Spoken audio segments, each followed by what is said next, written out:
raya nunggu sembuh. Berarti harus pemandulannya sementara. Kurang lebih seperti itu ya. Yang bisa menilai bukan kami. Di pertanyaannya, kalau memang parah menurut dokter dan kata dokter membahayakan, maka boleh. Kemudian setelah itu pemandulannya pun harus memilih dokter, karena dokter ya yang sekiranya yang sesuai dengan petunjuk kehormatan. Ya perempuan dong. Dokter bisa memasang yang melakukan sterilisasi hati yang perempuan pun dipilah yang bisa menjaga kehormatan. Dokter laki-laki di mana? Ada bab yang lain bisa sukses dengan caranya. Tentunya dalam Islam harus ada keinsyafan gini. Kalau memang tidak ada lagi dokter perempuan, oke lah, dokter laki-laki berperan di dalamnya. Ada bagian-bagian yang harus ditangani oleh seorang dokter perempuan. Nah, ini kan buka aurat besar. Nah, ini. Jadi boleh. Jadi bukan sekedar setelah boleh bebas. Kecuali nanti tidak menemukan dokter perempuan, boleh dokter laki-laki. Tahapannya begitu. Kalau harus melakukan pemandulan tadi yang melakukan, karena kalau melibatkan, kalau harus membuka aurat besar seperti itu. Dan sungguh Allah Maha tahu. Kalau pura-pura sakit hanya pengen, kalau dalam keadaan normal hati-hati, Anda jangan mendahului Allah. Anak saya sudah banyak, ada 5, terus sudah cukup. Nggak ada sebab dia melakukan pemandulan tadi. Tidak mengerti apa yang terjadi esok hari. Keracunan, mati bareng. Anaknya habis 5, ayo mau apa? Mendahului Allah. Jangan mendahului Allah. Bisa aja anak mati, semoga anaknya sehat semuanya, panjang umur. Cuman jangan sombong dengan Allah. Anak saya sudah 5, sudah banyak. Iya, terus saya akan potong, saya biar nggak anu lagi. Jangan ngomong gitu. Bisa jadi Anda memerlukan anak selanjutnya. Tapi kalau memang karena sakit, oke. Kita sudah tidak boleh sombong dengan Allah. Itu saja. Wallahu a'lam bishawab. Masyaallah, biar tasdilnya. Selanjutnya kami akan kesempatan bagi hadirin jamaah dengan satu orang satu pertanyaan diawali salam dan sholawat. Untuk mulai dari jamaah laki-laki terlebih dahulu, kami persilakan.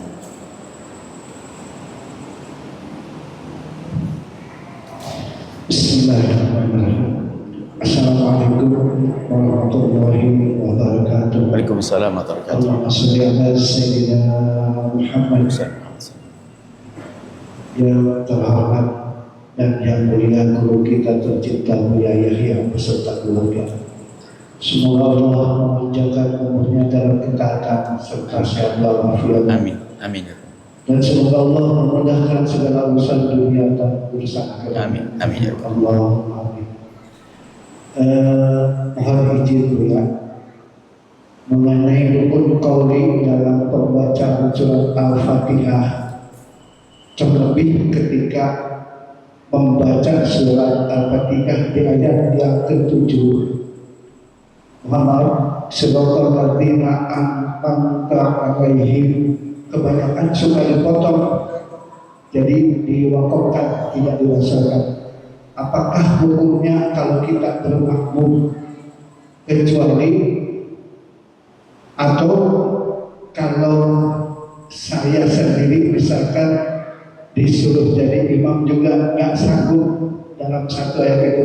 Mohon penjelasannya Buya. Jazakallahu khairan atas penjelasannya. Assalamualaikum warahmatullahi wabarakatuh. Waalaikumsalam warahmatullahi wabarakatuh. Pembacaan ayat yang terakhir dalam surat Al-Fatihah, Shiratal ladzina an'amta 'alaihim ghairil maghdubi 'alaihim waladdallin. Amin.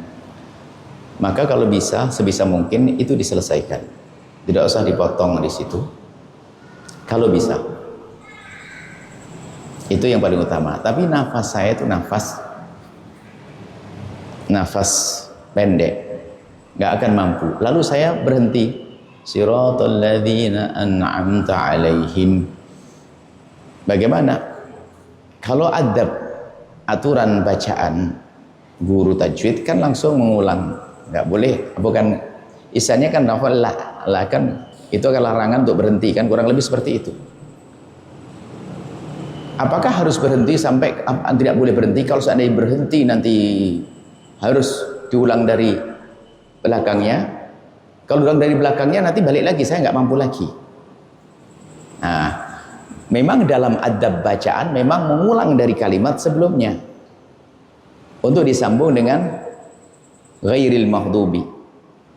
Tapi kalau ngulang enggak. Nah, kemudian di dalam pembahasan surat Al-Fatihah dalam sholat, memang betul dalam bacaan, cara baca memang harus mundur ke belakang sedikit. Kalimat diambil sebelumnya, kemudian disambungkan dengan yang setelahnya. Tetapi para ahli fikih di sini menjelaskan bahwa di sana ada penjelasan. Mengulang Fatihah itu ada yang mengatakan makruh, biarpun bagian daripada suratnya.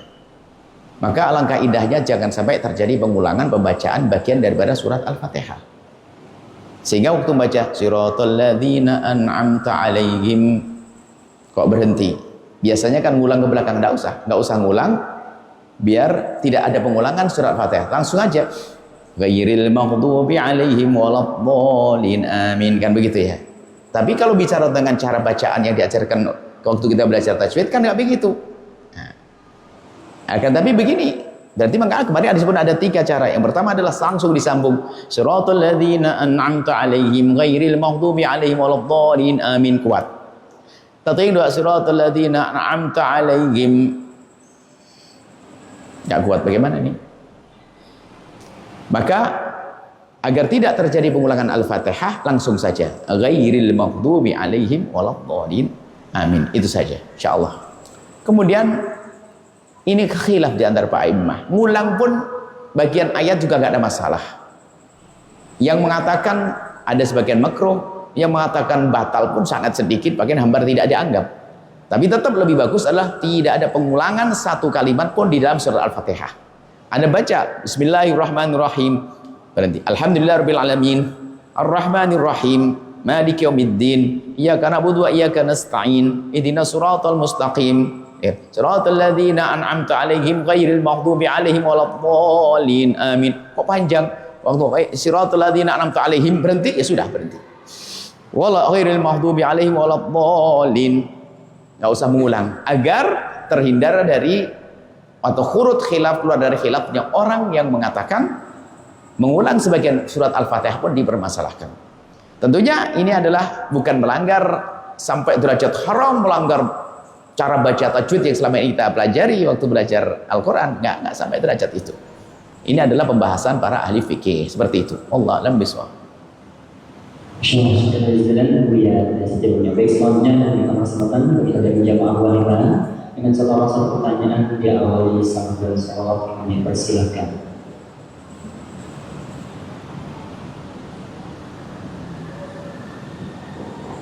Bismillahirrahmanirrahim. Assalamualaikum warahmatullahi wabarakatuh. Waalaikumsalam warahmatullahi wabarakatuh. Allahumma sholli ala sayyidina Muhammad wa ala sayyidina Muhammad. Semoga beliau beserta keluarga dan bersama abadan selalu terjaga kesehatan. Semoga dapat dinyatakan oleh ini bertanya tentang pinjam uang di bank syariat dengan di koperasi. Itu kira-kira mana ya? Kalau di syariat itu pernah tanya-tanya ke bank sendiri secara langsung, sepertinya kayak bunga juga gitu. Jadi flat gitu sistemnya tuh apa ya? Misalnya ditanya tuh ya ada 10,5% gitu banyak gitu. Dan ketika di koperasi juga ada flat juga 1% tiap bulannya.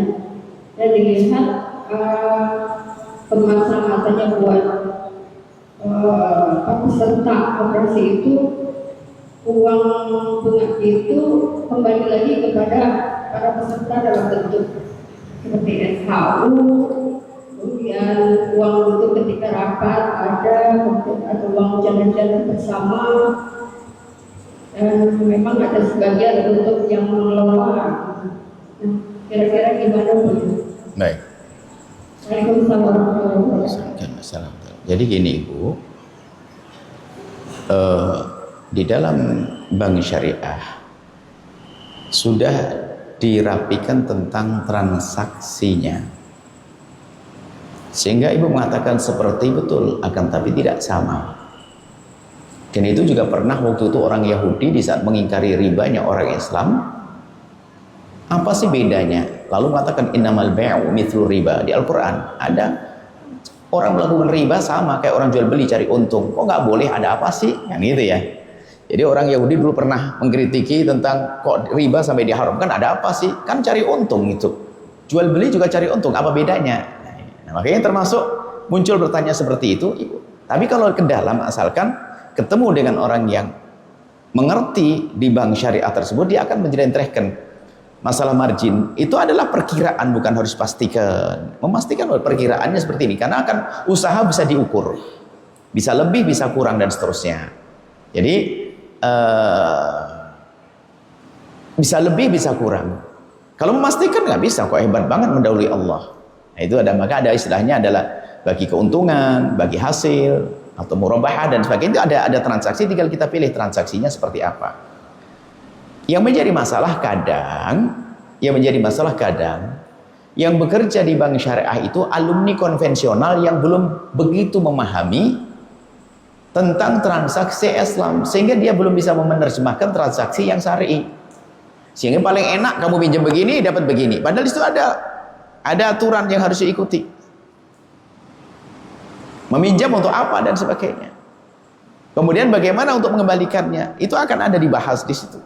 Cuman karena dia adalah dulu di konvensional, belum pernah mempelajari transaksi Islam, ya taruh di paling depan, dia pandai ngomong dan sebagainya, akhirnya ngomong, ya sudah, dia malas menjelentrehkan tentang akad-akad syar'i yang ada.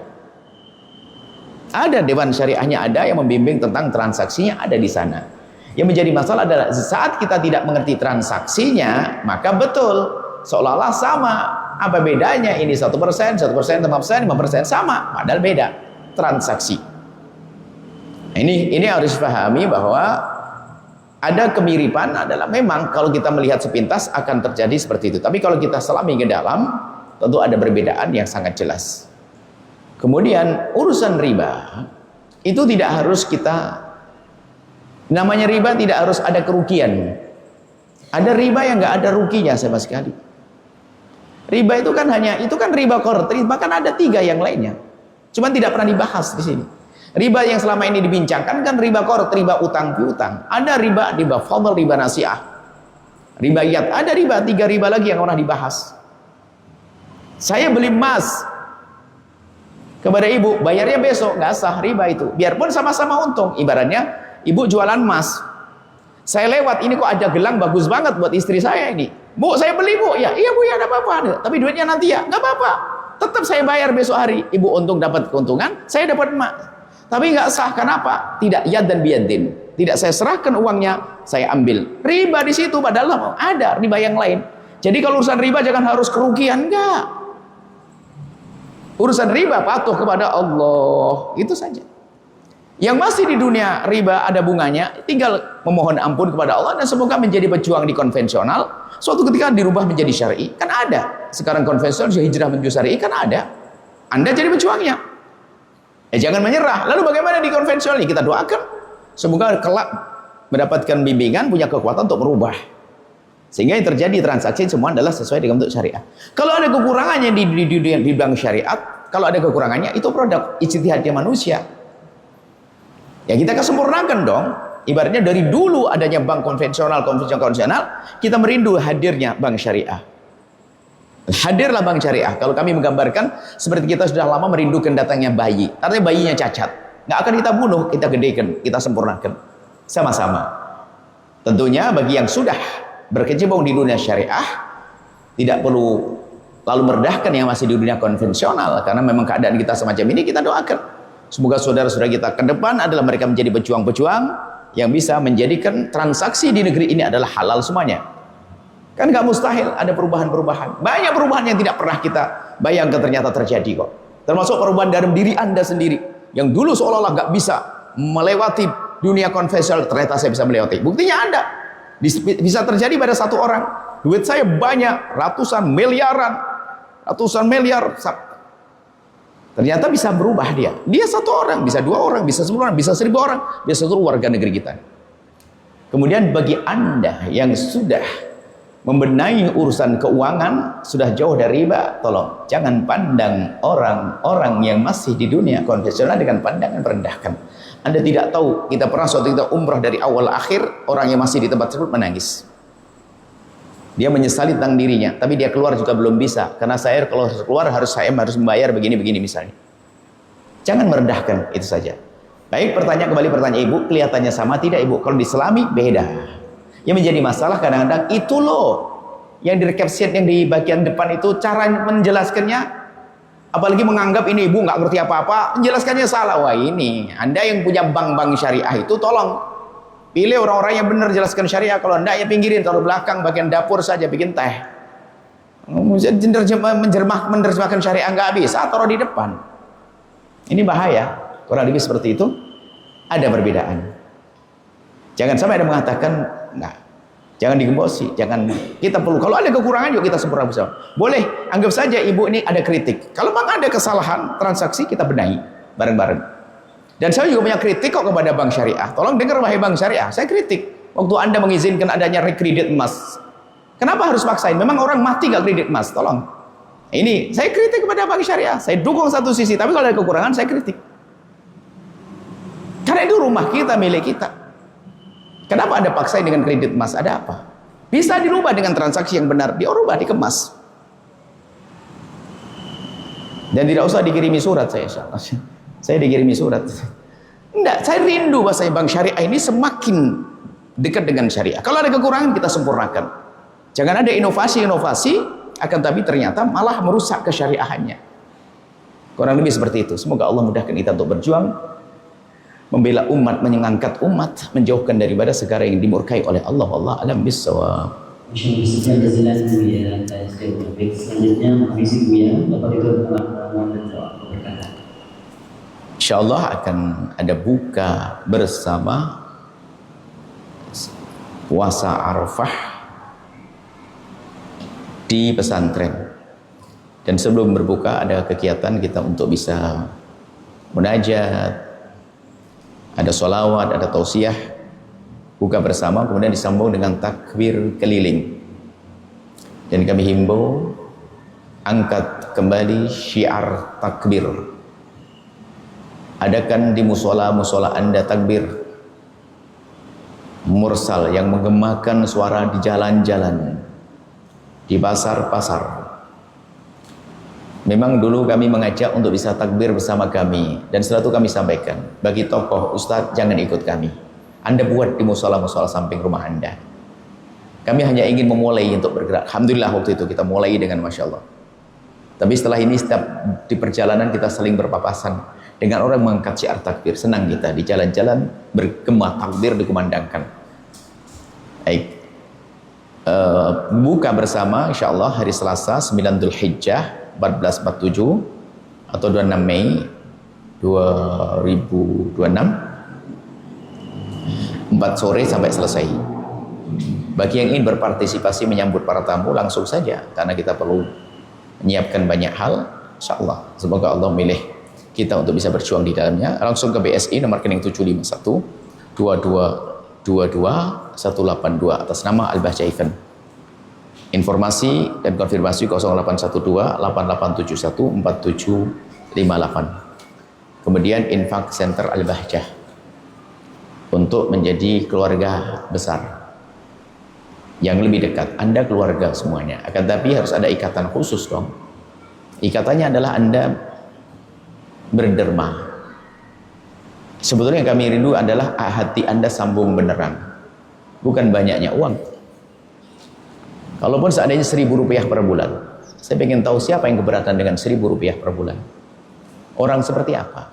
Akan tapi ada makna ingatnya Anda dengan program. Biarpun Rp1.000 per bulan, dan kami yakin Anda tidak akan 1.000 saja, karena hati Anda sudah kena.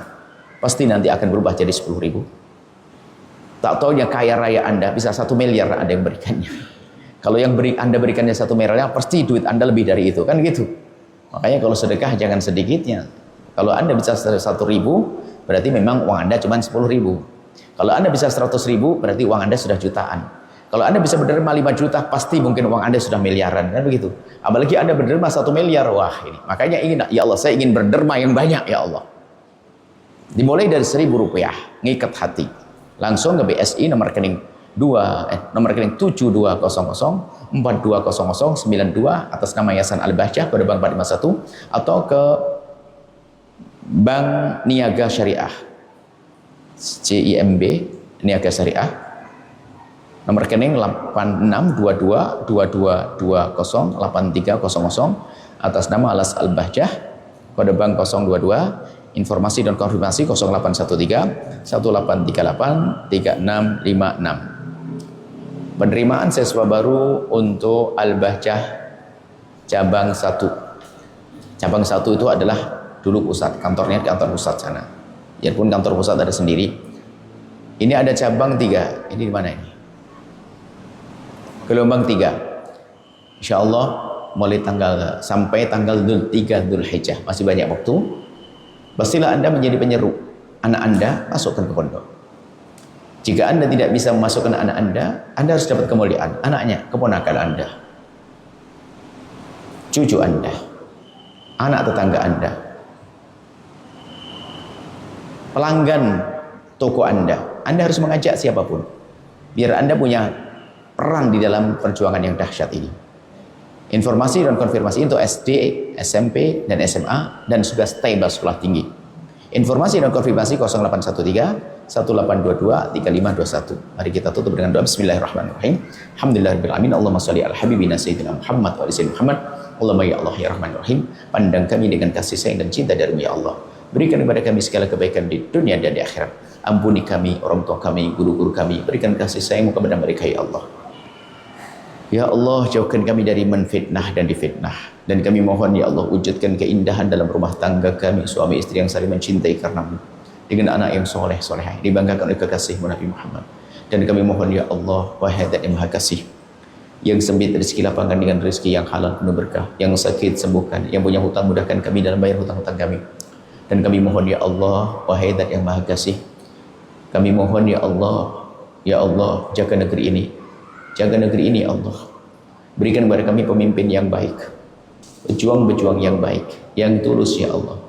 Jika pemimpin kami baik, tambahkan kebaikannya. Jika tidak baik, Engkau Maha Tahu ya Allah. Berikan petunjuk dan bimbingan ya Allah. Ya Allah, Engkau Maha Tua, Engkau Maha Tahu, dan Engkau Maha Kuasa untuk berubah ya Allah. Engkau Maha Kuasa untuk berubah ya Allah. Engkau Maha Kuasa untuk berubah. Dan kami mohon ya Allah, ya Allah, ya Allah, jauhkan kami. Ya Allah, ya Allah, jauhkan kami dari Ya Allah, ya Allah, jauhkan kami dari benci, dengki, dendam kepada sesama kami.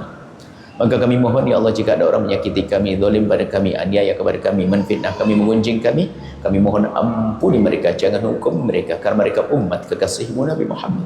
Kami tidak ingin ada orang masuk neraka karena kami ya Allah. Dan kami mohon ya Allah, ya Allah, ya Allah, ya Allah, kami mohon yang sempit rezeki lapangan dengan rezeki halal penuh berkah, yang sakit sembuhkan, yang punya hutang mudahkan kami dalam bayar hutang-hutang kami. Dan kami mohon ya Allah, ya Allah, ya Allah, jangan Kau jadikan ini pertemuan terakhir kami di dunia. Kami masih ingin bertemu di dunia dalam kebaikan hingga kelak di surga bersama kekasih-Mu Nabi Muhammad. Dan kami mohon ya Allah, jauhkan kami dari berbuat zalim kepada siapapun, khususnya kepada orang di rumah kami. Jauhkan kami dari berbuat zalim kepada pasangan kami. Jauhkan kami dari berbuat zalim kepada anak-anak kami. Jauhkan kami dari berbuat zalim kepada karyawan, orang bersama kami ya Allah. Dan kami mohon ya Allah, ya Allah, ampuni kami semuanya. Ya Allah, jangan cabut nyawa kami sebelum Kau ampuni dosa kami ya Allah.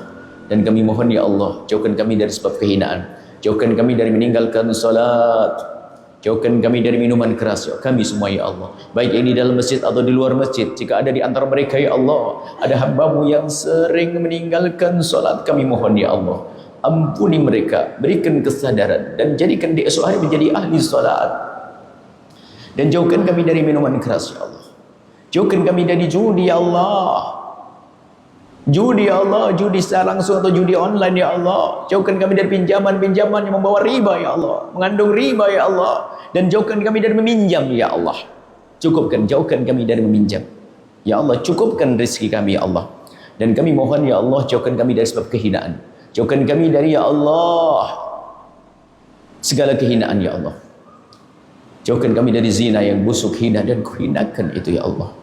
Jauhkan kami, anak-anak kami, keluarga kami dari zina yang hina itu ya Allah. Zina yang busuk itu ya Allah. Jika ada di antara kami ada hamba-Mu yang pernah terpeleset dalam hina dan busuknya zina, kami mohon ya Allah, ampuni dia ya Allah. Berikan kesadaran ya Allah. Ampuni dan bencikan kepada zina ya Allah. Dan tutup aibnya di dunia ya Allah, dan tutup aibnya di akhirat, sehingga di dunia tidak terhinakan dan di akhirat tidak hukum. Dan kami mohon bencikan pada zina dan buka pintu halal untuknya. Cukupkan kami dengan yang halal dari-Mu ya Allah. Jadikan halal kami semakin indah di mata kami dan di hati kami ya Allah, sehingga kami tidak melirik kepada yang haram. Halal di mata kami, halal di lisan kami, halal di telinga kami, halal di syahwat kami ya Allah. Cukupkan kami dengan yang halal dari-Mu ya Allah. Panjangkan umur kami dalam ketaatan serta sehat walafiat. Berikan kepada kami semua husnul khatimah, mati dalam keadaan iman, dan kami mohon ya Allah, jadikanlah ucapan kami di akhir hayat kami kelak saat Engkau hendak mencabut nyawa kami. Kami ingin saat itu ya Allah, hati dan lidah kami mampu mengucapkan kalimat agung dan mulia, la ilaha illallah sayyidina Muhammadur Rasulullah, la ilaha illallah sayyidina Muhammadur Rasulullah, la ilaha illallah sayyidina Muhammadur Rasulullah sallallahu alaihi wasallam. Rabbana atina fid dunya hasanah wa fil akhirati hasanah wa qina adzabannar. Sallallahu alaihi sayyidina Muhammadin wa alihi wa sahbihi wasallam. Alhamdulillahirabbil alamin. Al-Fatihah.